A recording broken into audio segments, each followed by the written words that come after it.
uSuthu lumemezele ukuthi lihlukana nabaqeqeshi balo okungu-U-Romain Folz obekungumqeqeshi kodwa obesefakwe kwesokuba ngusomaqhinga weqembu.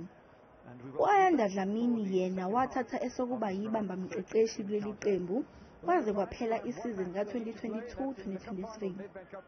Kanti kuvele ukuthi naye u-Ayanda Dlamini uyalishiya leli qembu lamaZulu FC. Nomgadli waleli qembu uLehle Khonolo Majoro naye ushiyile. Kanti iqembu lamukele uCelimpilo Ngema obegijima eqenjini leMarumo Gallants eligawulwe yiZembe.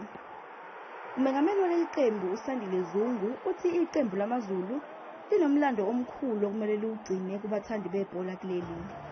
The association and the proximity to the royalty is our birthright, and the obligation to tie our fortunes to that of the Zulu nation is our obligation.